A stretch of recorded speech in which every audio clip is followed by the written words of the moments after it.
Hi! Assalamualaikum warahmatullah. Napakagaan sa dibdib pagmasdan ng falls na ito. Alam mo ba na dadaan ka muna sa mga ilog na ito bago ka makarating sa Butig Falls? Kailangan mong maglakad ng humigit kumulang 12 oras bago mo masilayan ang napakasariwang talon ng Butig. Daraan ka sa mga alog paakyat ng bundok, tatawid sa ilog, at lalakad sa mga masukal na daan bago makarating dito.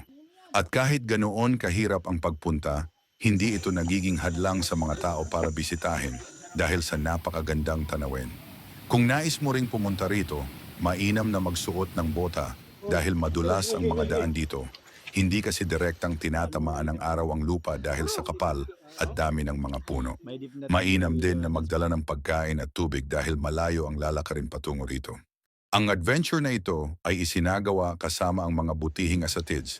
Ginoo Iyash Alawi Helmi, Ginoo Abu Hissa Yasser Mamadaud, Ginoo Abu Ziyad Amano Marandang Maruhomsar, Ginoo Hanin Baraukor, Ginoo Abdul Gani Binasing. Kasama ang ating butihin Ustad Ginoo Salah Machaampa Mama. Ginoo Saidali Salit Ginoo Samim Machaampa, isa Ginoo Abu Athia Abdullah Regaro. Ginoo Sulaim Abdullah Noaim, Ginoo Abu Amna Abdul Bariya Kabugatan.